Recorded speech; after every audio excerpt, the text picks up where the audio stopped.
Boa noite, pessoal. Sejam todos bem-vindos a mais uma live da Editora NPE.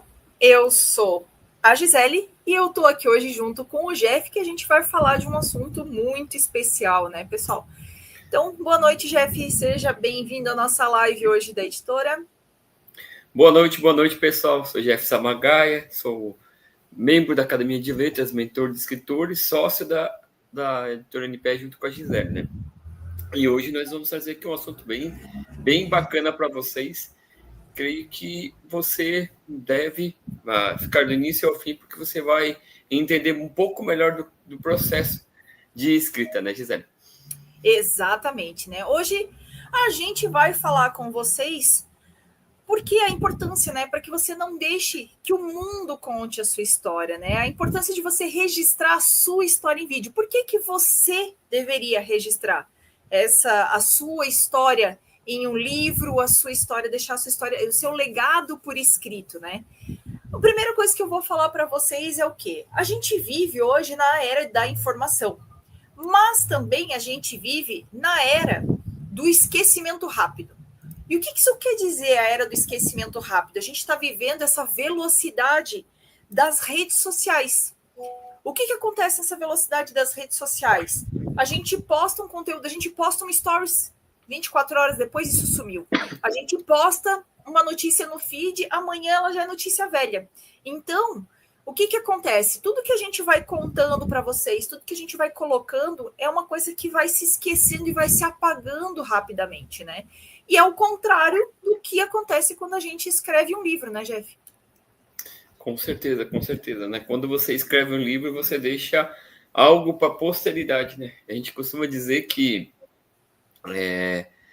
tem aquela frase que a gente diz assim, né? Quem você quer que conte sua história quando você não estiver mais aqui, né?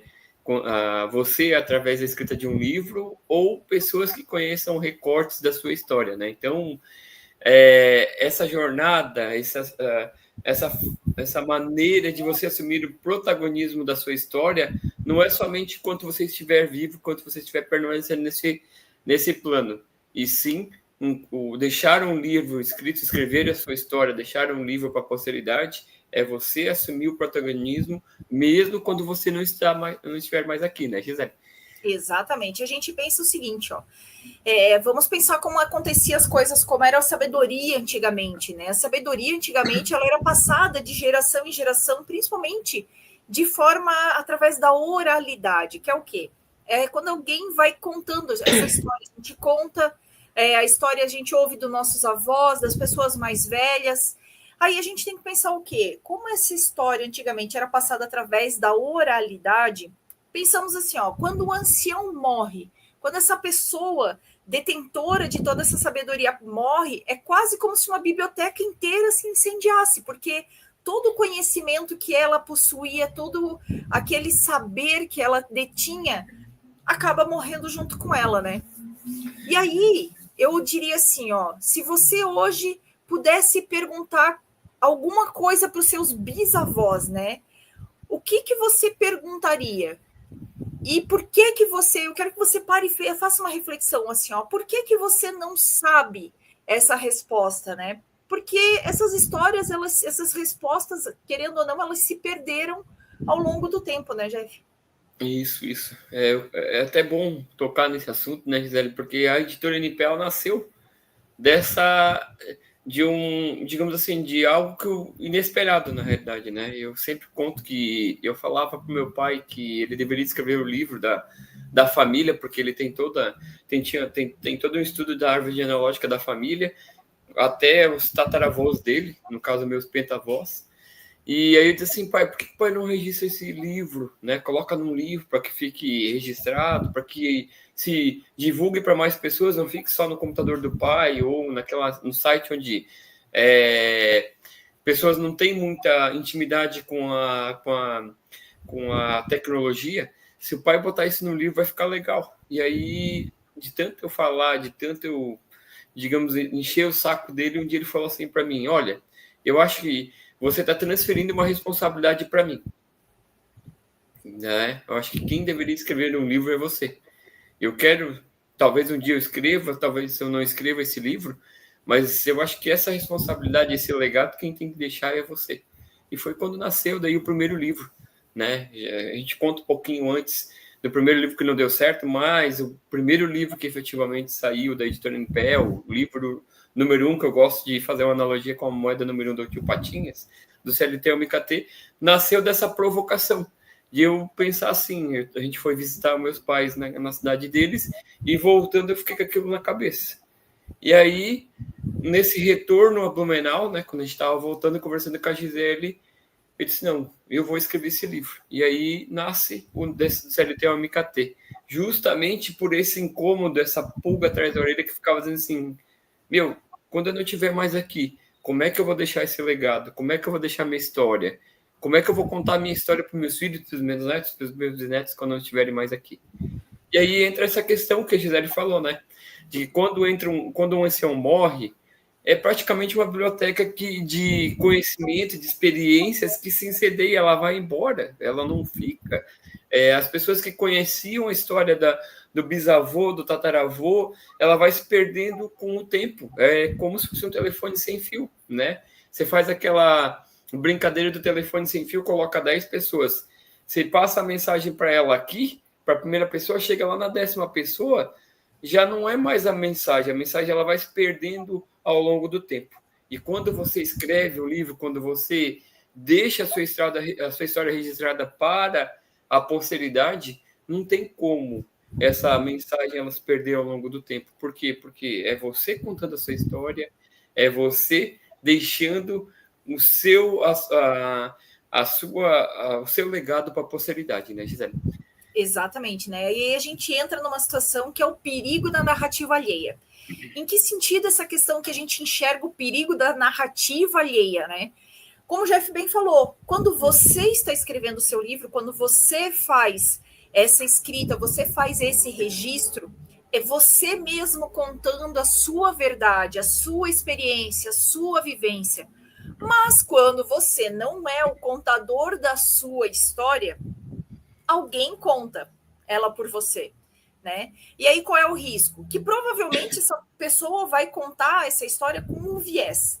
Quando você pensa assim, viés, o que é isso, né? Ela vai contar a sua história, mas pelo olhar dela, né? Uma coisa é o Jefferson contando a história dele para vocês.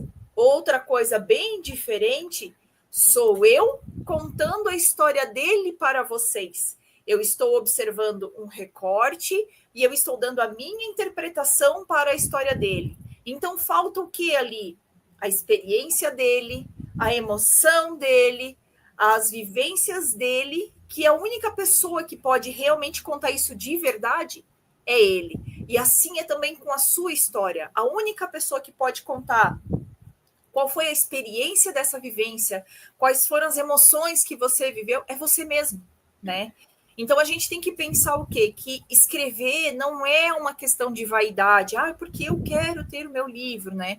Na verdade, é um ato de responsabilidade com o seu próprio legado e, querendo ou não, também é um ato de generosidade com as futuras gerações, né?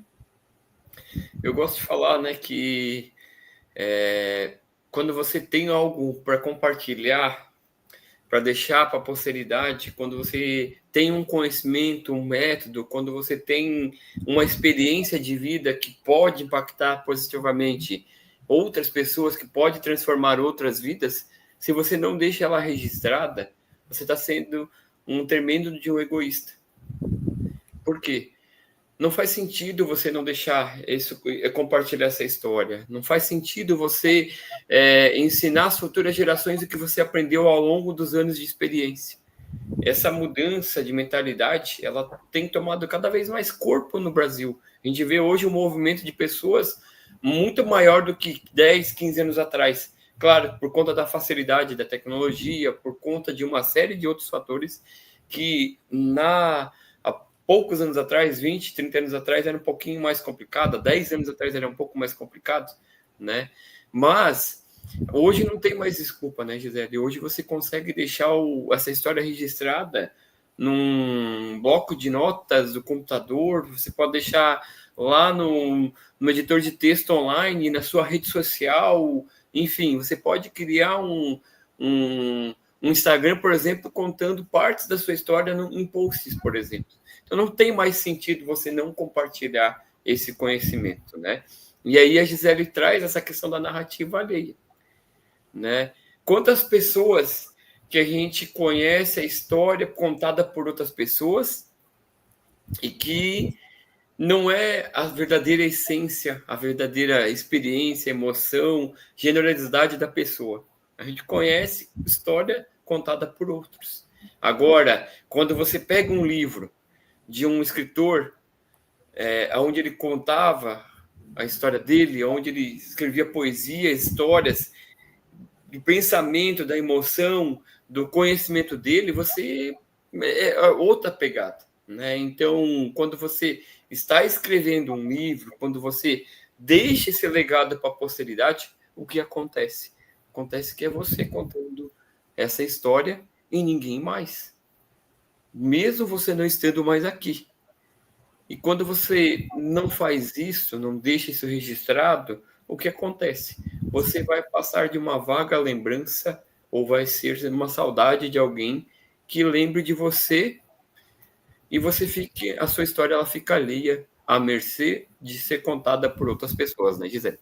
Exatamente. A gente tem que pensar que a escrita, nesses casos, como a gente está explicando para vocês, ela serve como uma âncora, onde faz com que que a sua presença, que a sua história permaneça, mesmo nesse mundo efêmero, mesmo nesse mundo líquido de redes sociais, onde eu contei uma história hoje, 24 horas depois ela já deixou de existir, né? Então a escrita, ela traduz essa questão da permanência da sua história dentro do mundo real, né?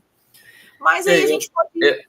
Eu até comentei da rede social, mas tem outras plataformas onde você pode colocar, né? Um editor do Google Drive, do Google Docs, tem tantas ferramentas online onde você consegue deixar registrado isso, inclusive plataformas como a Wattpad, que é uma plataforma de escritores onde você pode deixar eternizado a tua história, a tua mensagem, né, Gisele?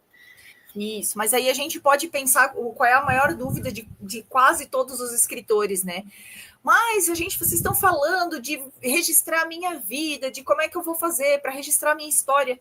Mas a minha vida ela é muito comum, né? Quem vai querer ler a minha vida? Quem vai querer ler essa minha história, conhecer essa minha história, né? Então, você, como é o nosso mentor de escritores, né? Eu vou pedir para tu responder, então, essa pergunta, né? O que a gente responde para o escritor na hora que ele pega e ele diz assim, mas quem vai se interessar pela minha história? Será que alguém vai querer ler, né? O que tu pode trazer de resposta para essa pergunta? Eu vou falar da minha experiência própria, né? O primeiro livro que eu coloquei como meta de escrever, né? Quando eu tinha 39 anos, no dia 22 de janeiro de 2021, eu coloquei como meta pessoal de vida escrever um livro até os 40 anos, e esse livro ele não aconteceu. Justamente por conta de... Um dos motivos foi justamente isso aqui. Putz, mas quem é que vai querer ler a minha história? Mas será que essa minha história vai ser lida por alguém? Será que essa história vai transformar alguém? Será que eu não estou sendo egocêntrico, altruísta, querendo trazer a história, querendo forçar alguém a ler a minha história? E aí essa mudança, ela tem que partir da onde? Do momento em que tem pessoas que você é fruto das milhares de orações que pessoas fazem todos os dias. A sua história, sua transformação, um desafio, um vício, um método, uma experiência de vida que você passou, talvez seja fruto de oração de alguma pessoa que está pedindo, né, e orando todos os dias para encontrar a solução. E quantas vezes um livro foi a solução dessas pessoas? O livro mais lido do mundo, que é a Bíblia, hoje é um livro que traz transformação, que impacta positivamente a vida de milhares de pessoas. E o seu livro, a sua história, pode ser uma complementação dessa história que traz aí a Bíblia. Talvez uma forma mais simplista, talvez uma forma mais simples e objetiva de transformar a vida de pessoas. Aí muitas pessoas perguntam para mim assim, tu é mentor de escritores, tu é escritor, tu já escreveu livros e você ganha dinheiro com o livro? Eu até diria para ti que viver de livro hoje é um pouco mais complexo, mas o fato de você se tornar autoridade e transformar a vida de outras pessoas, o fato de você ter a tua história contada, como é o livro do CLT ao MKT, onde eu trago a minha jornada de transformação de um pai, de um marido, de um esposo que estava frustrado com a sua carreira profissional aos 39 anos de idade, decidi que já não fazia mais sentido trabalhar numa empresa e sim começar a empreender. Mas para que isso acontecesse, muitas coisas, muitos planos foram realizadas, muitas conversas com a Gisele foram feitas até definitivamente empreender, né? E eu sempre gosto de falar de empreender com E maiúsculo, porque não foi do dia para a noite, né, Gisele, que a gente decidiu. E essa história hoje, ela impacta pessoas, ela transforma pessoas. A gente já fez palestras falando desse assunto, né, Gisele? E aí muitas pessoas perguntam assim, mas como é que vocês fizeram para empreender e hoje vivem tranquilamente? Porque empreender não é uma situação, tenho todo mês o meu salário que cai na conta, tenho isso, tem os benefícios. Empreender é você ser um resolvedor de problemas, só que a certeza da escrita do livro do CLT ao MKT me deixa firme no propósito de que aquela história, da maneira que ela foi contada, ela vai transformar vidas. Pessoas que buscam, por exemplo, migrar do CLT para o MKT, ou para o empreendedorismo, melhor dizendo, ali tem a receita, um guia passo a passo de como a gente transformou, de como a gente hoje empreende em casal, empreende em família. E em 2026 nós temos novidades aí que a gente vai trazer nas próximas lives da editora NPE. Quero deixar aqui essa pulguinha atrás da orelha. Você que nos acompanha todas as quartas-feiras à noite, nós vamos fazer uma live para contar de uma novidade que já nasceu e já tem data de entrega para acontecer. Então, se você está aqui assistindo essa live, de repente, acompanha a gente, acompanha nossas redes sociais. Se você não é inscrito no canal do YouTube aqui da Editora NPE, se inscreva, curta, compartilhe essa live, porque teremos novidades em 2026, justamente para quebrar essa maior objeção. Quem é que vai ler a minha história? Tenha certeza de que, se houver uma pessoa que quiser ler a tua história, você já está impactando, já está transformando essa vida. E tenha certeza, se você impactar positivamente e transformar essa vida, ela vai te indicar para outras pessoas que passam pelos mesmos problemas semelhantes a ela. Né, Gisele? Exatamente. A gente tem que pensar que o extraordinário, ele mora no cotidiano, né? Quando a gente fala que você contar a sua história, que nem o Jeff acabou de contar essa questão da história dele, o primeiro livro real, impresso, que a gente fez dele, a gente tem que pensar o que? As pessoas, elas estão buscando conexão com outras pessoas. Elas estão procurando situações que sejam os espelhos das suas próprias dores, das suas próprias alegrias, e não só os feitos heróicos. É claro que às vezes você lê um livro de ficção, um livro onde tem aquele herói que vence tudo, que passa pelas dificuldades e no final ele vence, mas às vezes a gente está procurando realmente as pessoas reais dentro da página do livro, a gente está procurando a pessoa, a história, o cerne. Poxa, ele é pai, ele é esposo, ele estava frustrado, ele se planejou e ele mudou de carreira. Então, como é que ele fez? Eu quero aprender com esse cara, o que ele fez. Então, a gente sempre fala que assim, o livro ele vai trabalhar 3 pilares. Ou ele vai trabalhar a distração, ele é um elemento de distração, a pessoa quer ler alguma coisa completamente diferente. Então, ele vai ler um romance, uma poesia, uma ficção, uma fantasia, alguma coisa desse gênero. Ou ele está buscando alguma instrução, ele quer aprender alguma coisa, ou ele está buscando uma transformação. Ele quer aprender, ele quer ver a sua experiência, ele quer ver como você se transformou para que ele também possa se sentir transformado, né?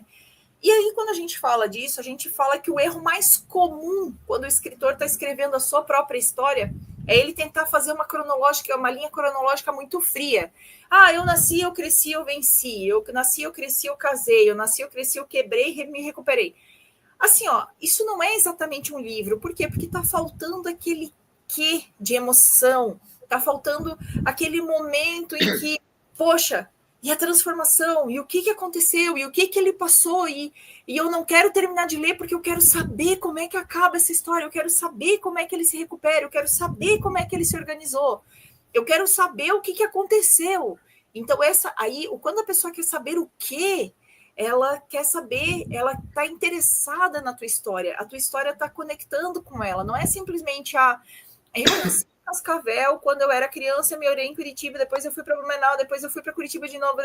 Não é essa questão, não é isso que as pessoas querem saber. As pessoas querem saber como era o cheiro que você sentia, né? Então a gente tem que acessar as memórias profundas e conectar com essas memórias mais ancestrais das pessoas, né? Você tem que pegar e fazer a pessoa se despertar assim, ó, poxa, mas qual era a música que eu ouvia quando eu era adolescente? Qual era a textura daquela coberta que eu usava para me cobrir quando eu era criança, né? É uma situação diferente de a gente dizer assim, minha avó, ela cozinhava bem, né? Minha avó, ela cozinhava, eu ia na casa da minha avó e ela cozinhava muito bem. É diferente de você pegar e dizer assim, ó, nossa, eu chegava na casa, olha a diferença da emoção, tá? Minha avó cozinhava muito bem. Eu ia na casa dela, passava as tardes dela na casa dela comendo bolo. Nossa, quando chegava as férias, eu ia para casa da minha avó, eu entrava naquela cozinha, já sentia aquele cheiro de canela e daquele bule já ia saindo aquele cheirinho de café recém-passado. Numa tarde de chuva, a melhor coisa que me acontecia era sentar com ela, ouvindo ela contar as histórias dela, as histórias de quando ela era criança, enquanto a gente saboreava aquele bolinho de canela e tomando aquele cafezinho. Não disse a mesma coisa? Eu passava as tardes na casa da minha avó e a minha avó cozinhava bem. E toda a experiência que veio junto nessa contação de história, né? Então, quando a gente fala sobre a gente ter uma arqueologia sensorial, sobre a gente estar envolvendo e trabalhando a emoção desse leitor e se conectando com ele, é sobre isso que a gente está falando, né? É a gente trazer a nossa emoção, a minha experiência, para conectar com a sua experiência, trazer as minhas memórias e as minhas emoções para conectar com as emoções e com as memórias do meu leitor, né? Vamos dizer que o leitor, né? Hoje a gente está numa fase, num mundo multipolarizado, né? Então, assim, de pegar um leitor que diga assim, ó, poxa, eu não tive, vou trazer um exemplo para vocês de transformação, partindo desse exemplo que eu acabei de dar. Poxa, eu não tive contato com a minha avó. Você tem duas escolhas, leitor. Você pode ficar frustrado, poxa, e arrastando corrente, eu gosto de usar essa frase, do arrastar corrente, né? Você pode ficar arrastando corrente, ai, pobre de mim, eu não conheci minha avó, não tive essa experiência. Ou você pode transformar a sua vida a partir desse ponto. Poxa, esse escritor me trouxe, essa história me trouxe uma ideia muito legal. Na próximo momento que eu tiver uma folguinha, eu não vou esperar os meus netos, eu vou pegar os meus filhos, ou eu vou pegar o meu sobrinho, ou eu vou pegar os meus amigos, vou reunir os meus amigos e vou fazer alguma coisa que gere essa memória, né, para ele depois. Então, esse é o poder transformador de um livro. É a gente pegar, às vezes, as pessoas que não, às vezes até podem não ter memórias tão boas assim da sua vida até o momento da leitura do seu livro. Mas a partir do momento que ela lê o seu livro, ela se transforma e ela decide mudar a sua visão de vida, ela decide mudar a forma de enxergar e de se relacionar com o mundo, né, Jeff? Nessa parte da arqueologia sensorial, né, você, quando escreve, você tem que dar o maior número de detalhes. O seu conteúdo ele tem que ser rico em detalhes, como a Gisele fez a narrativa da casa como eram as tardes na casa da avó dela, bolo de canela com cafezinho, e ela sentada com ela à mesa com a avó contando as histórias.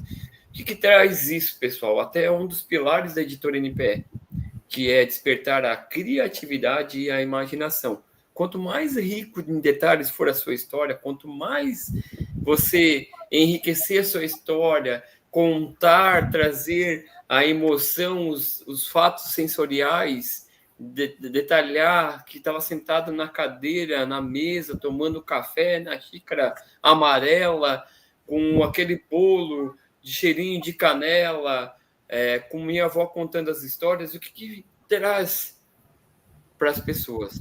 Desperta a criatividade e a imaginação. As pessoas, os leitores, eles vão imaginar, enquanto eles estão lendo, eles estão imaginando e trazendo essa arqueologia sensorial para dentro de si. E elas conseguem, ao lerem a história, por ser rica em detalhes, e se imaginar sentado no mesma mesa, tomando o mesmo café, comendo o mesmo bolo, escutando a mesma história que você. Essa é o grande X da questão de quando você traz a parte sensorial, a emoção, a riqueza de detalhes para a sua história, né? Não é somente contar a ordem cronológica da tua vida, é contar detalhes que conectam o seu leitor, prendam a atenção dele para que ele desperte a criatividade e a imaginação, né, Gisele? Exatamente, né? E daí a gente falou ali da questão da arqueologia, né? Dessa arqueologia sensorial, do trazer essas memórias, né? E aí a gente esbarra no que é uma outra dificuldade dos escritores, né? Que é montar uma boa arquitetura narrativa para poder contar, né?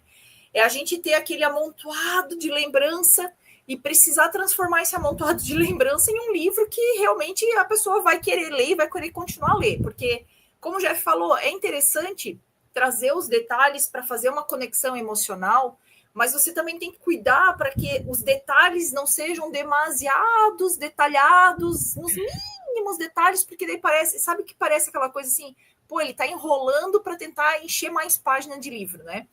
Então, a gente vem nessa questão de organizar esse caos da memória, né, em uma estrutura de livro.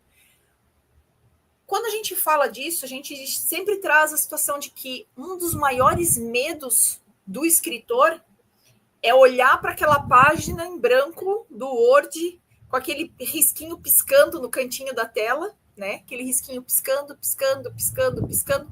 Por quê? Porque é uma questão do medo da página em branco. Ele olha aquela página em branco e pensa assim, putz, por onde é que eu vou começar? O que eu vou falar primeiro? Né? Então, quando a gente fala de medo da página em branco, muitas vezes o medo da página em branco nada mais é do que o medo da desorganização desses pensamentos e dessas ideias. Tá? Então, você tem que pensar o seguinte, né? A sua vida, ela não é uma linha reta. Sua vida, ela não é uma coisa que vem e faz assim, ó, e acabou. Não, a sua vida tem altos e baixos, né? A sua vida tem coisas, acontecimentos dentro dela que acontece, que a gente pode identificar como pontos de viradas. E isso também pode e deve acontecer no seu livro, né, Jeff? Essa questão da página em branco, medo da página em branco, né? Você citou a questão do cursor piscando lá na tela, mas a próprio caderno, a página em branco, pessoa que gosta de escrever a punho, o que eu vou escrever? E aí essa questão do medo da página em branco, ela está muito focada na questão da desorganização. Ou você tem tudo muito organizado aqui dentro e não transferiu para o papel. E aí dentro da editora NPE, uma das coisas que fez nascer o meu primeiro livro foi justamente o bloqueio, o medo da página em branco. Quando eu entendi que eu conseguiria escrever um livro se eu organizasse essas ideias. E o que é organizar essas ideias? É você estruturar primeiro, definir o tema central do seu livro, definir sobre o que você quer falar, de repente já tem um título que pode ser definitivo ou pode ser aleatório, né? Tipo provisório. Depois que você tem o tema, o título, você vai começar a pensar o seguinte: sobre esse tema, gostaria de falar sobre isso, aquilo, pá, pá, pá, pá, pá, pá, pá. Você coloca umas 10, 15 ideias principais do que você gostaria de falar, pensando na narrativa, na arquitetura da narrativa do seu livro. Então, você colocando assim, eu sei sobre o tema que eu vou falar, eu sei o título, que ele pode ser definitivo ou provisório, e defino assim, quero falar sobre isso, sobre aquilo, sobre isso, mais isso, pá, pá, pá, pá, pá. O que seria basicamente isso? A estrutura dos capítulos do teu livro. E aí você, por exemplo, dentro de cada capítulo, você pode colocar algumas ideias. Eu costumo dizer para os nossos mentores, nossos escritores e os nossos mentorados, que se você colocar de 3 a 4 ideias dentro de cada tópico desse que você gostaria de falar dentro do seu livro, abrir essa página de 3 a 4 ideias dentro de cada tema, de cada assunto que você gostaria de falar, que no final vai ser os capítulos do seu livro, o que vai acontecer? Você já não tem mais a página em branco. Você tem, sim, a estrutura bem, a grosso modo, do seu livro montada. E aí, por que você faz isso, pessoal? Justamente para resolver a questão do medo da página em branco. E aí, aliado a toda essa criação de estrutura, você define objetivos e metas. Por que objetivos e metas? O objetivo é você escrever um pouco todos os dias, escrever um capítulo, um parágrafo, 15 minutos, meia hora, 1 hora, e meta é: eu vou entregar o meu livro em 120 dias, eu vou escrever o meu livro em 180 dias, eu vou entregar um capítulo do meu livro por mês, eu vou entregar um capítulo a cada 15 dias. Você coloca objetivos e metas para que você possa fazer o quê?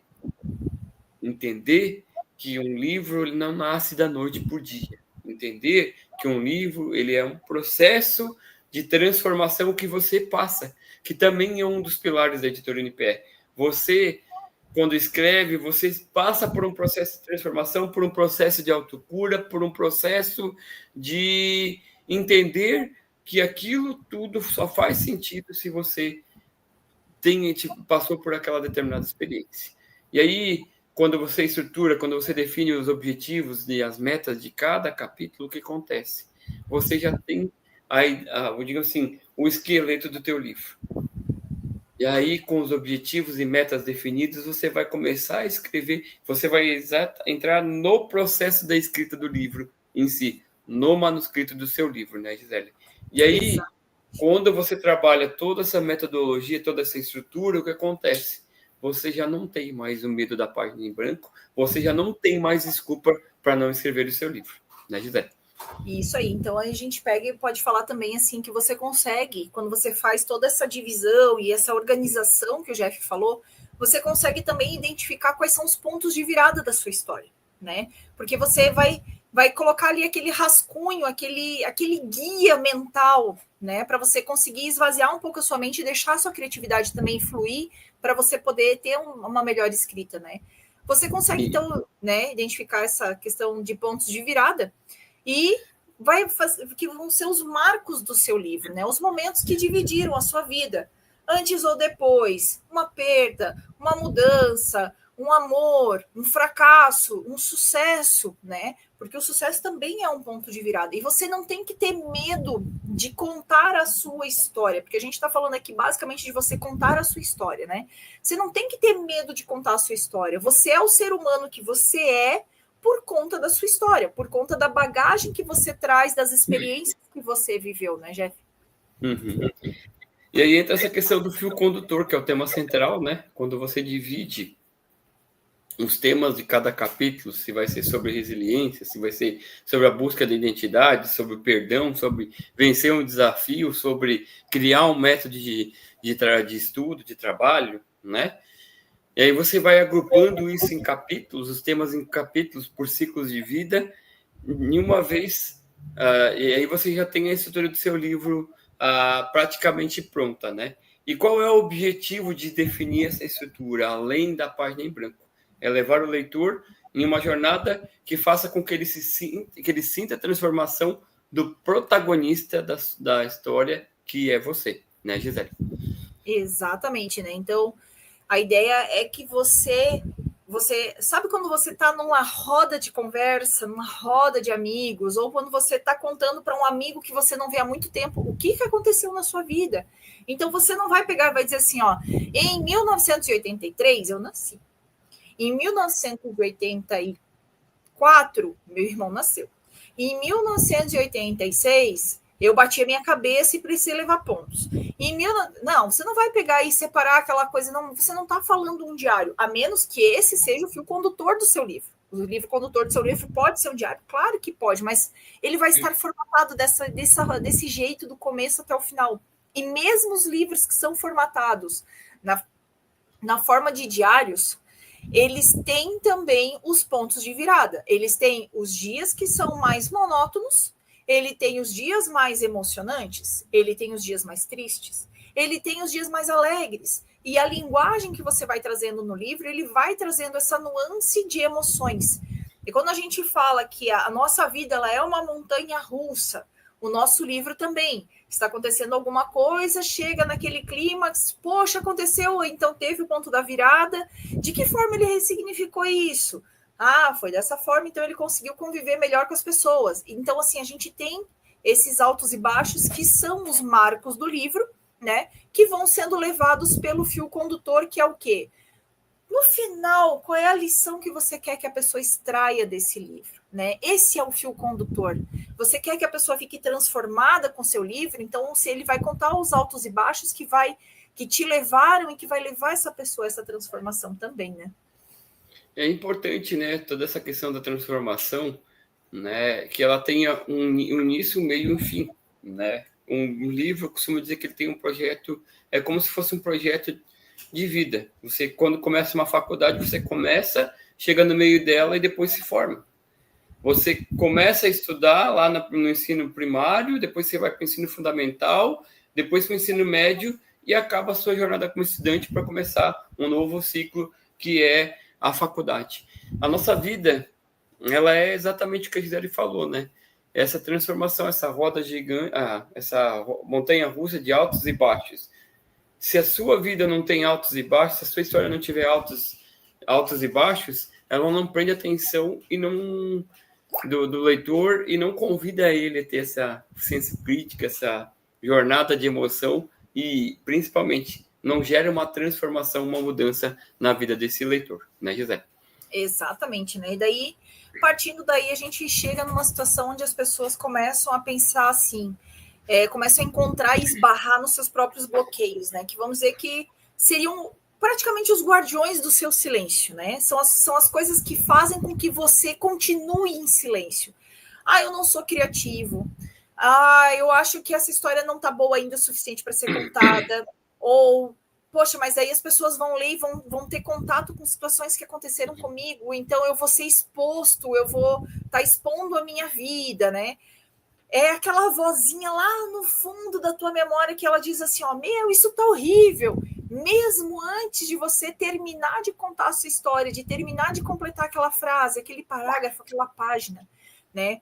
Então, uma das coisas que a gente sempre fala para o escritor é você separar o momento, a escrita do seu livro em 2 momentos.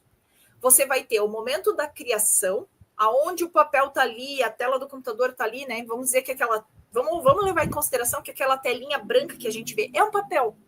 Ele só não é um papel físico, ele é um papel digital, mas ele é um papel. Então, o papel aceita qualquer coisa.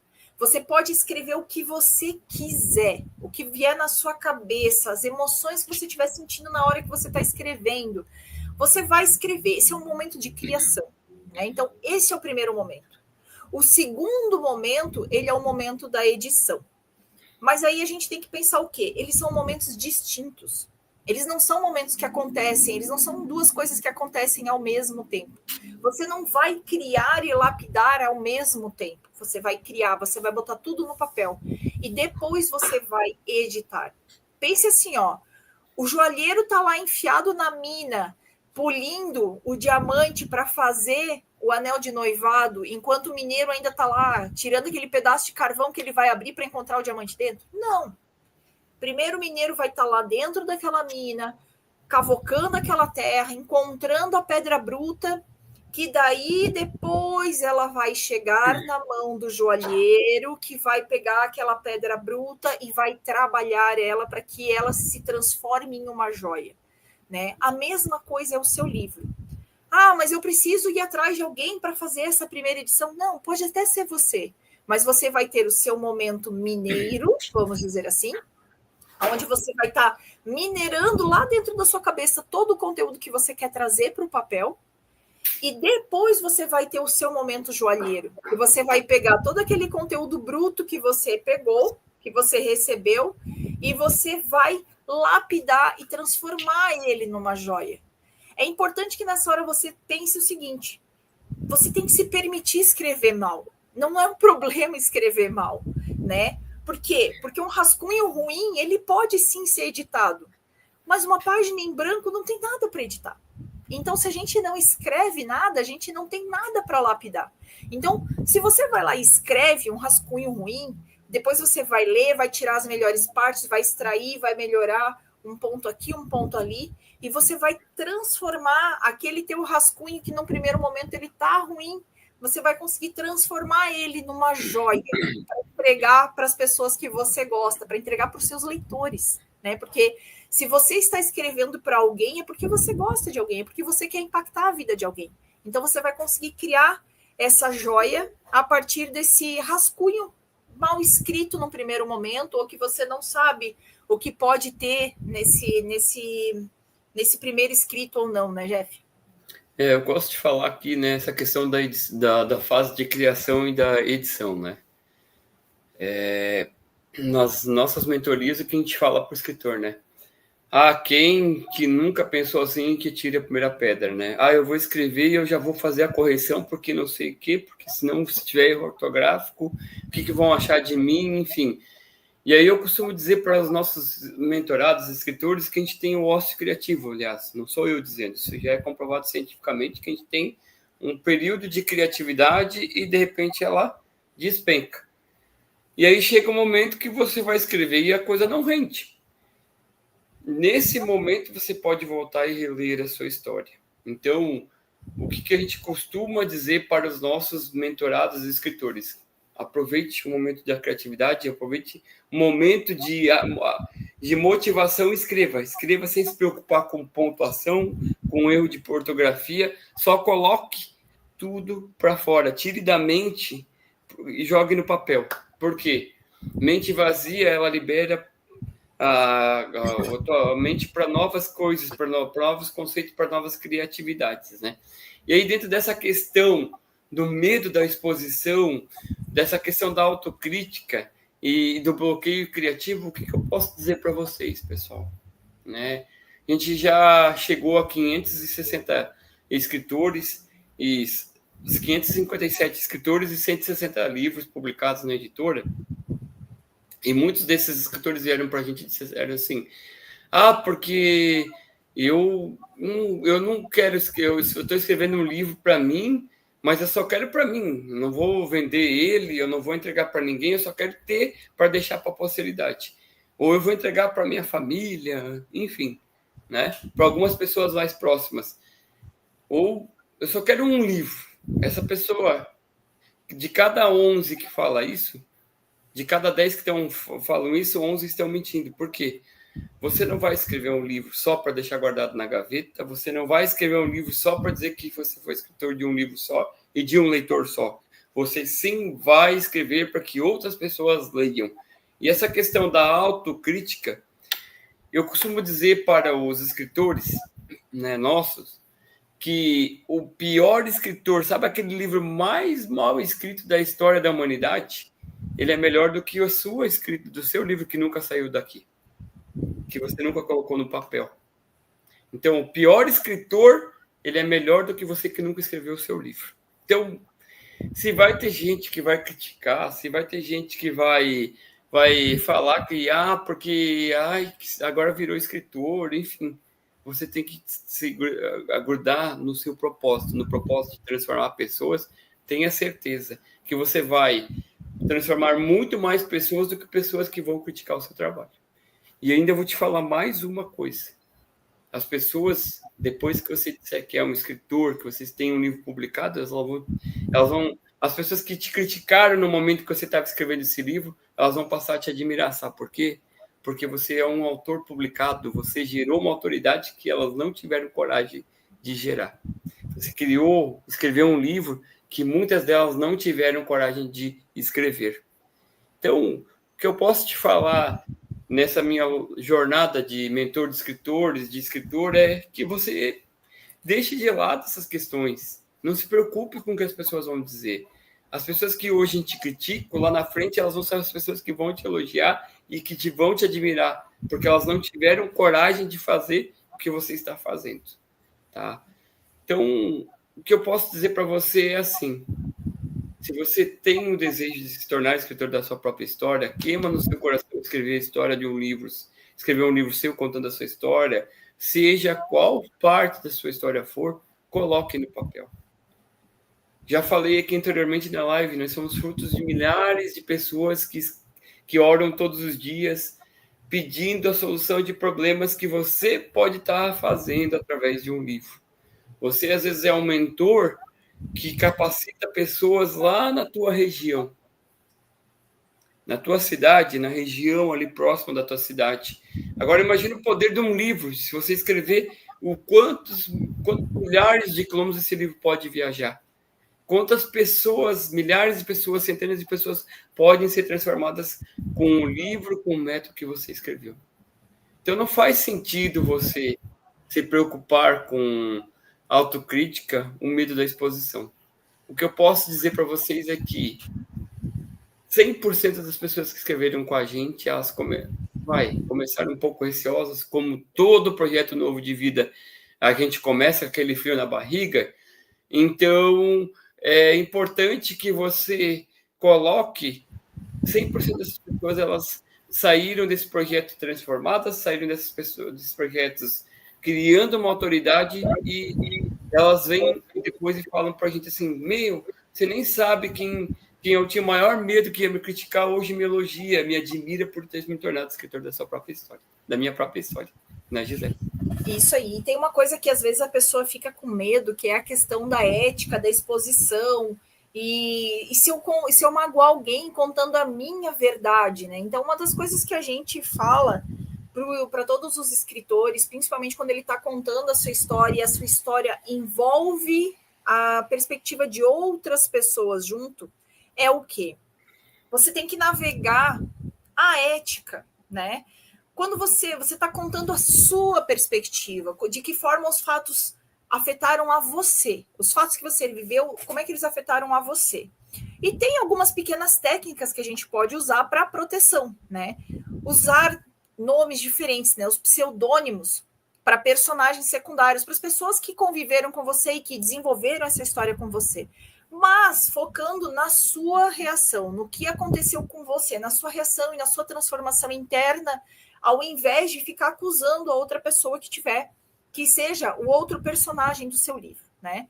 Então, uma coisa que você tem que ter em mente, principalmente se você quer gerar transformação nas outras pessoas, a sua história ela tem que servir para curar, né? E não necessariamente para ferir a outros. E por isso que a gente sempre recomenda: use outros nomes para falar das pessoas.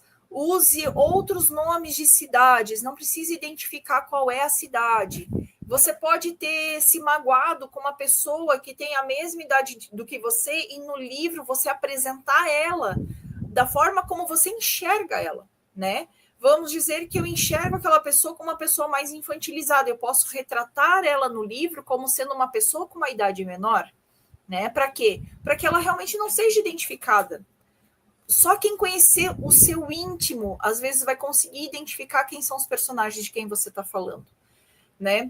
Você acha que aquela pessoa, a gente tem pessoas do nosso convívio, né? Adolescentes que a gente fala que são idosos engarrafados em corpo de criança. Se eu estiver falando no meu livro e quiser falar a experiência que eu vivi com essa pessoa, eu posso retratar essa pessoa com uma idade muito mais avançada, né? Por quê? Porque eu estou retratando a minha experiência com aquela pessoa. Eu não estou retratando quem ela é, porque só tem uma pessoa que pode contar a história pela visão dela, que é ela mesma, né? Então, eu sou detentora da minha história, eu sou detentora do que eu vivi.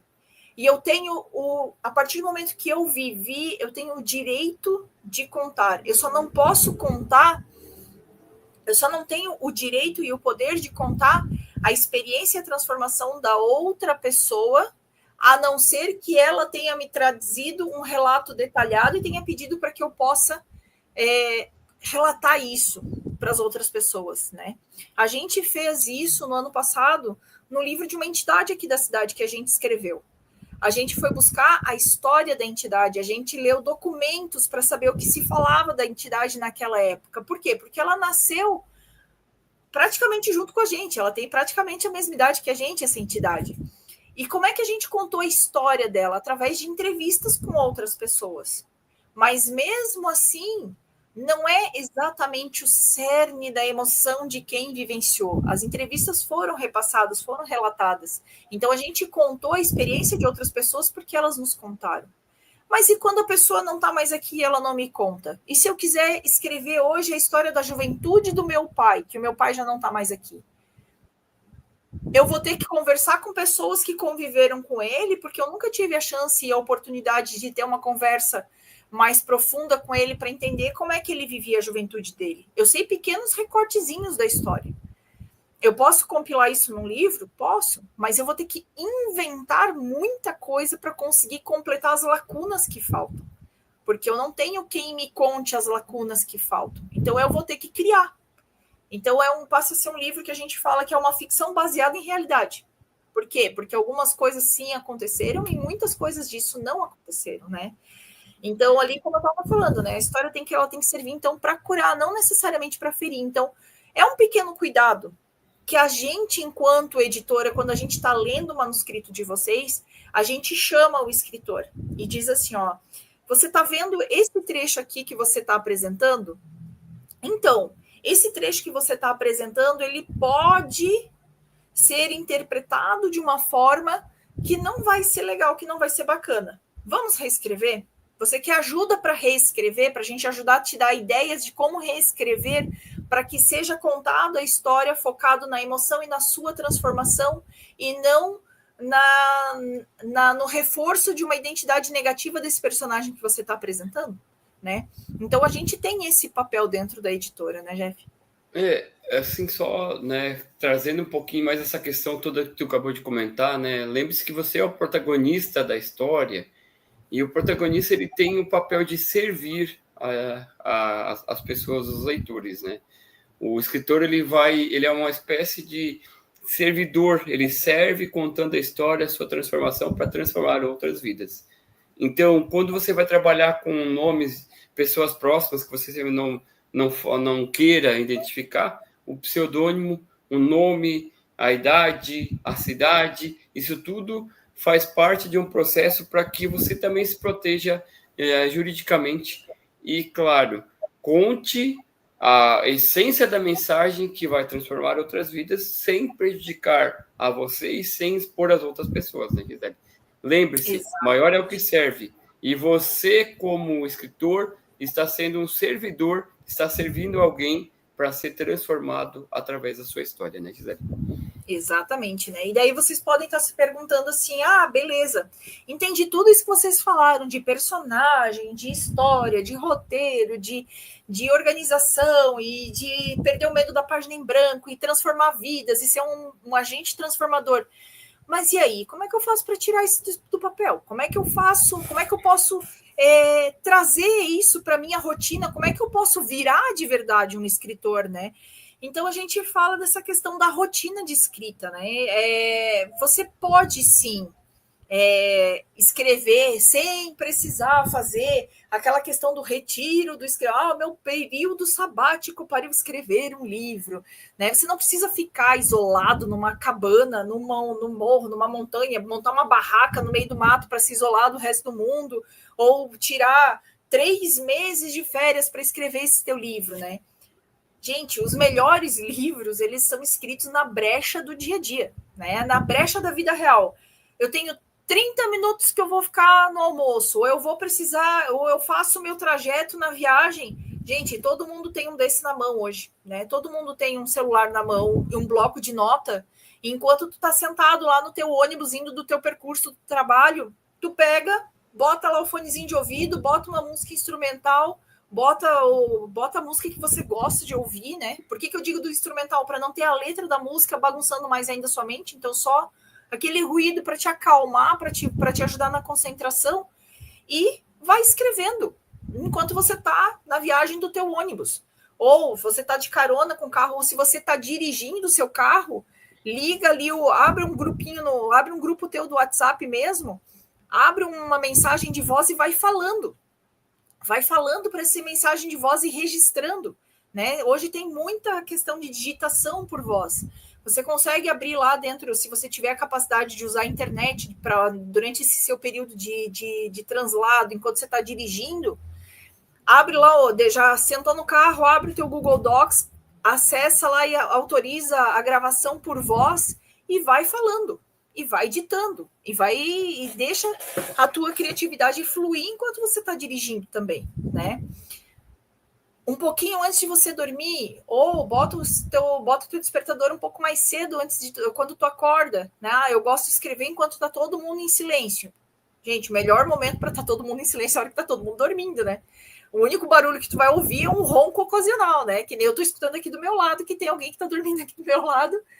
Enquanto eu tô aqui falando com vocês, né? O meu filho encostou ali, tá dormindo, tô escutando ele roncando aqui do meu lado. E tá tudo bem, tá? Então, se você precisa desse momento de silêncio para que você possa escrever, gente, o melhor momento é a hora que tá todo mundo dormindo, né?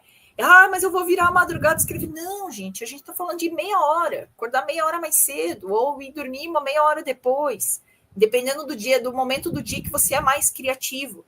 Ou aproveitar aquele momentinho lá que você tem na hora do almoço, que você consegue, em vez de ficar viajando na rede social, senta, abre ali o teu bloco de nota e vai escrevendo o que você quer escrever nesse seu livro, né? A gente tem que pensar o quê? Que o importante é a gente ser constante. Se a gente escrever uma página por dia, no final de um ano, a gente tem 365 páginas de um livro escrito. Eu vou aproveitar as 365? Talvez não. Talvez sim. Talvez eu parta esse livro em duas partes de 153 páginas, né? Para que fique os 300. Errei a conta feia agora. Né? A minha matemática fugiu agora nesse momento, porque 183 páginas. 183 páginas, pessoal. Então, você pega e você parte esse livro em dois, né? Você escreveu e você consegue ver que você consegue deixar um gancho. A gente chama de gancho aquele momento no final que tu termina o livro dizendo assim, meu Deus, mas e agora? O que vai acontecer com a pessoa? Isso é um gancho de continuidade. Então, você pode deixar esse gancho para o próximo livro, né?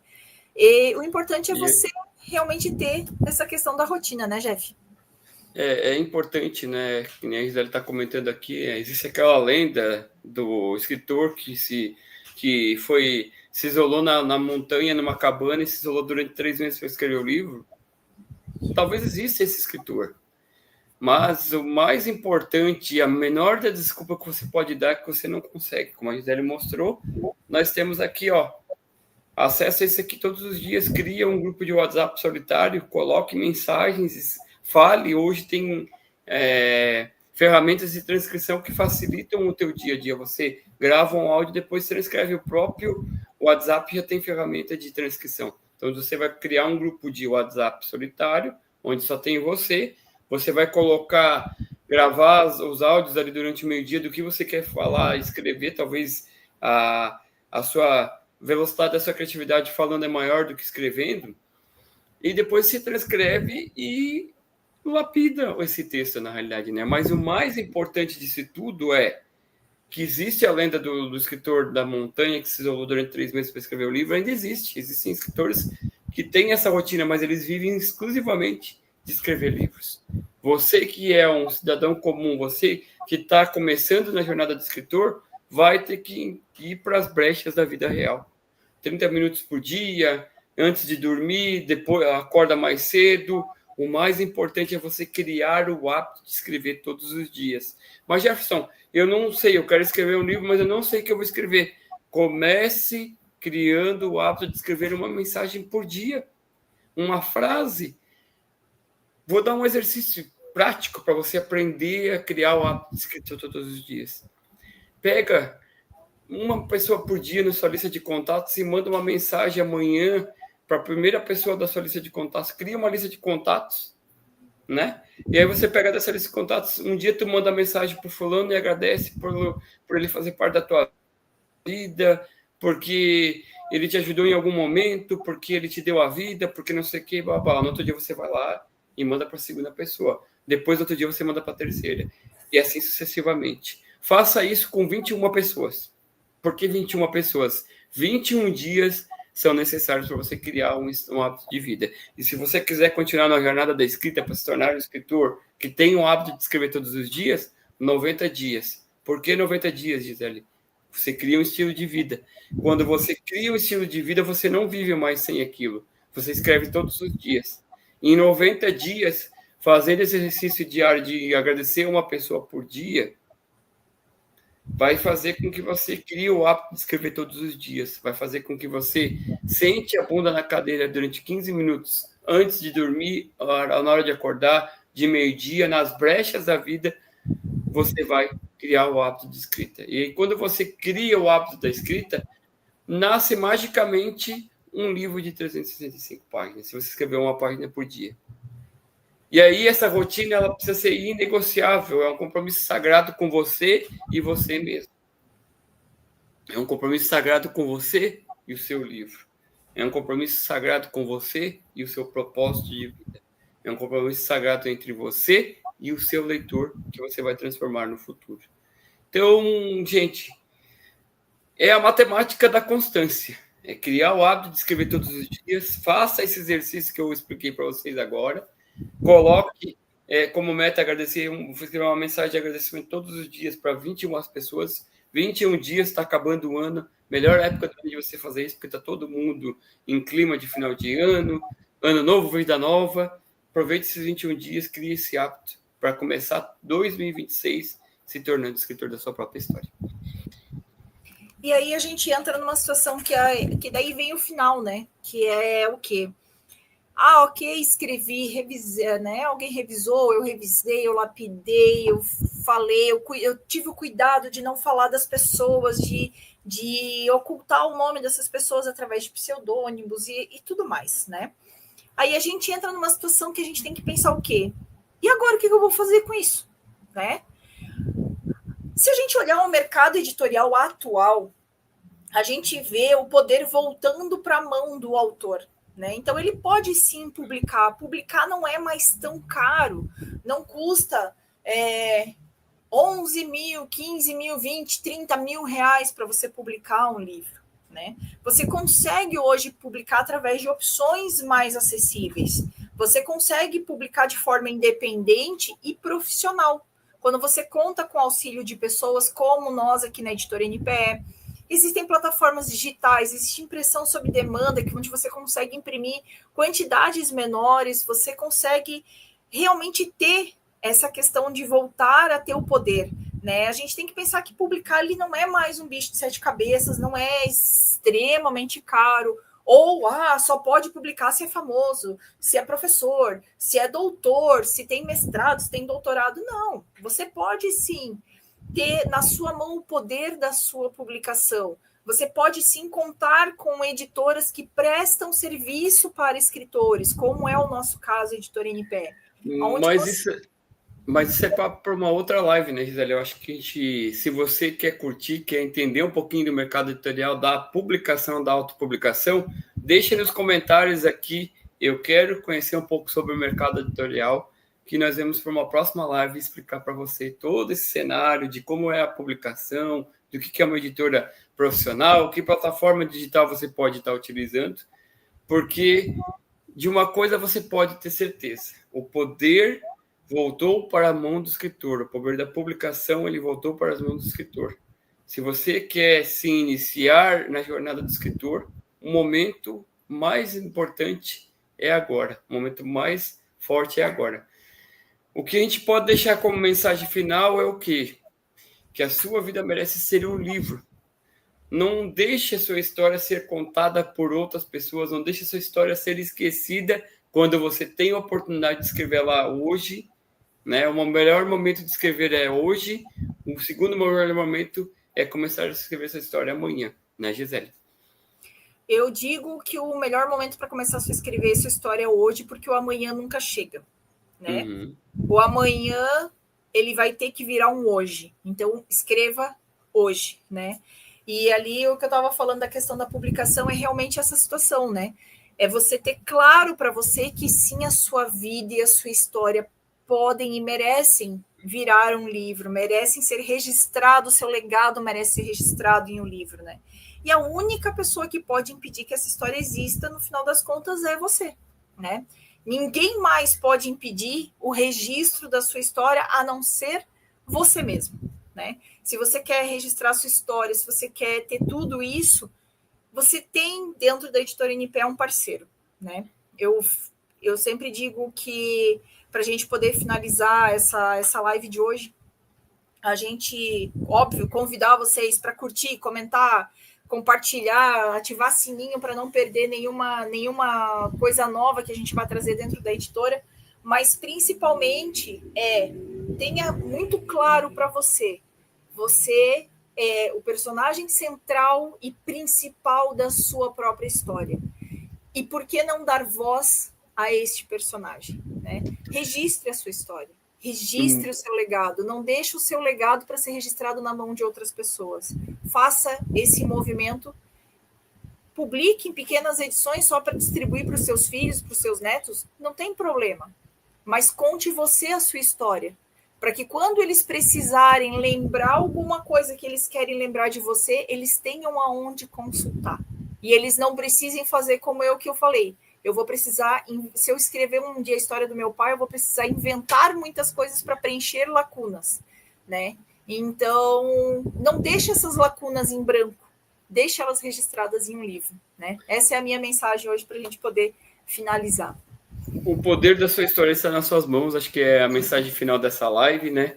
Eu queria agradecer, Gisele, por mais uma quarta-feira à noite, a você, escritor né, que está acompanhando a gente aqui todas as quartas, a você que vai assistir essa live gravada depois, né? Não deixe de compartilhar, de comentar, deixe aqui, eu quero conhecer mais sobre o mercado editorial, que a gente vai trazer numa próxima live todo esse processo de produção, publicação e como você pode se tornar escritor da sua própria história, né?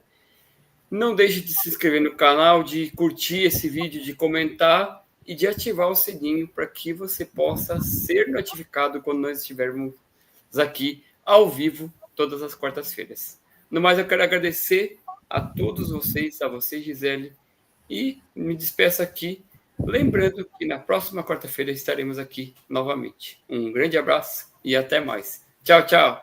Até mais, pessoal. Tchau, tchau.